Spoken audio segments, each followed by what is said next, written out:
give you another great video here, and this one's sort of historical, fellas. So welcome back to Coaching Process Wins. Subscribe to the YouTube channel, and you know, we're just going to try to put this stuff up as often as we can and try to make it better. So leave a comment and say, this is what I want, this is what I don't like. Not liking something's okay too. Just explain it and say, hey, do this better. Just got off what I'm going to start calling a webcast, and I invite more coaches that have great content to share. It doesn't matter what the scheme is, offense, defense, special teams, or even something great and philosophical. But just got off the phone with Tony Rodriguez. We did a webcast and talked about his outside veer, just the way he teaches and explains things, whether you run any type of veer, triple option. I like to learn about teaching, about coaching, about approaches to the game.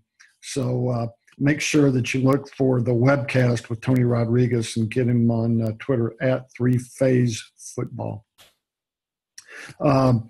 What I want to show you today is something historical. It's historical because this film was made prior to 2010.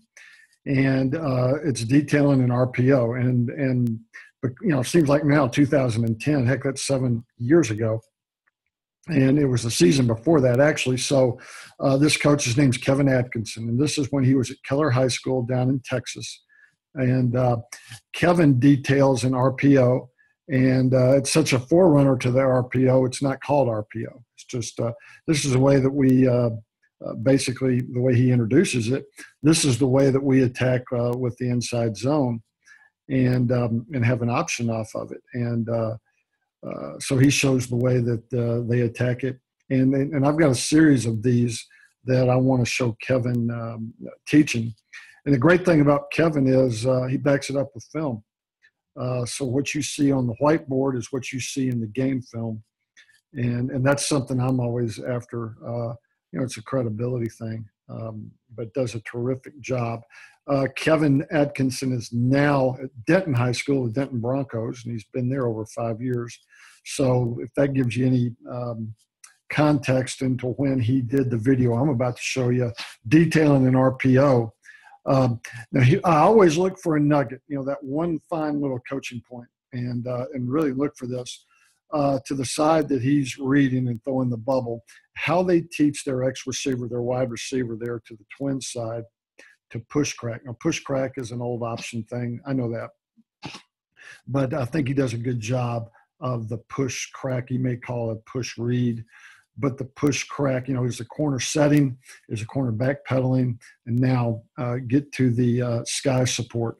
So is it cloud, is it sky? And you don't really have to teach all those terms, whatever your terminology is, but I think Kevin does a great job of putting the push crack in there, and then once they throw the bubble, what the point of attack is for that receiver catching the football. Just a terrific job of teaching this RPO, and it's pre-2010. It's not called RPO, so I think that's one of the other very interesting things. So sit back.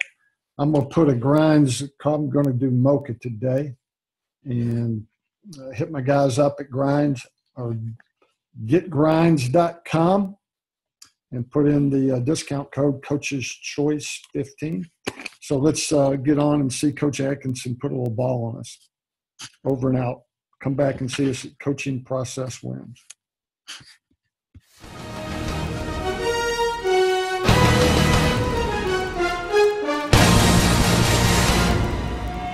I'm Kevin Atkinson, the head football coach at Keller High School in Keller, Texas. I'm going to discuss some offensive concepts that have been very good to us over the past several years. Hopefully you guys can incorporate them into your program. This concept goes along with the inside zone read that we use here at Keller High School.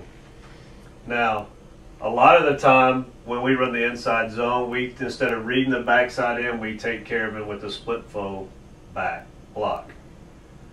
So our basic inside zone scheme is this. We're coming backside for him, and we're running the inside zone, but we're reading the flat player.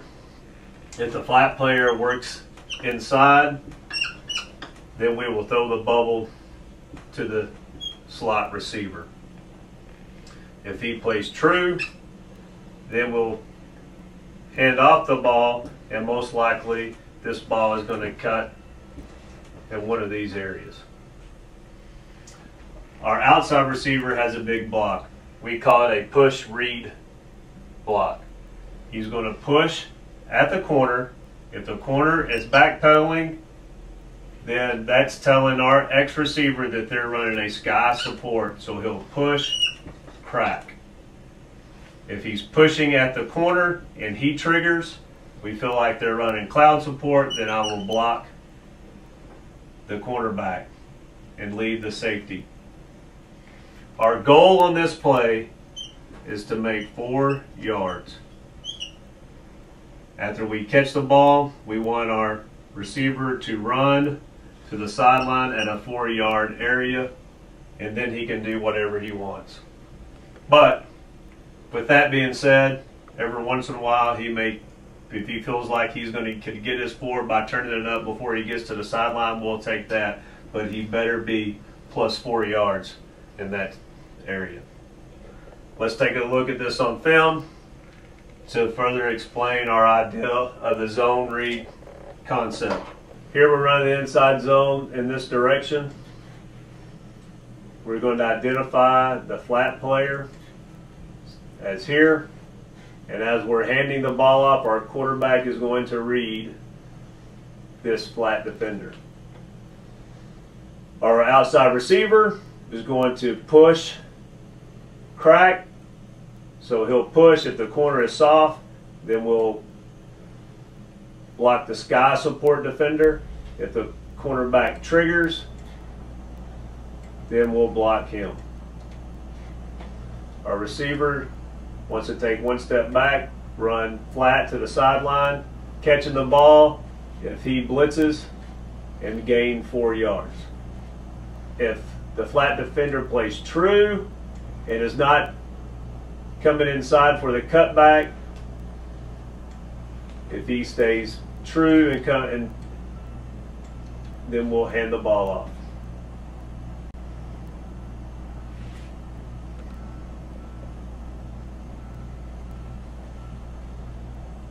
We do a good job here with our split flow, blocking the backside end.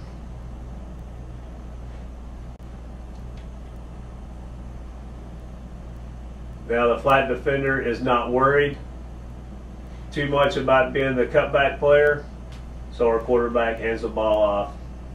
Running back does a great of the read, and we have positive yards.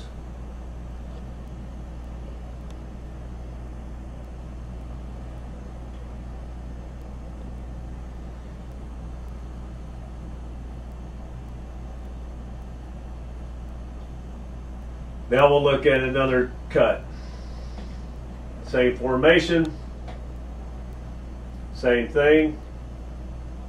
Starting with the outside receiver, he's going to push, crack from to the corner to the safety.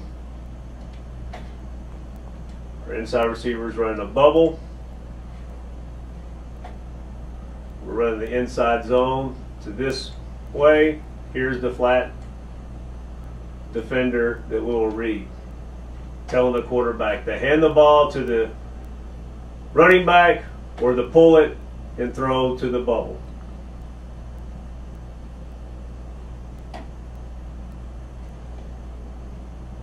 You can see now that the outside linebacker is blitzing, which gives our quarterback a read to throw the bubble.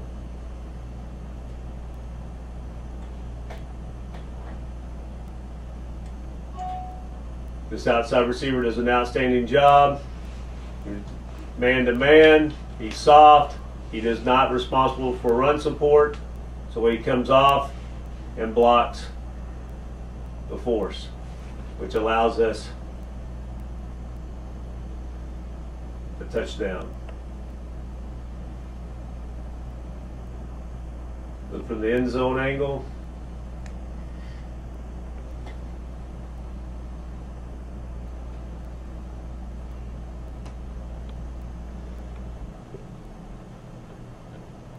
Easy read, and we get in the end zone.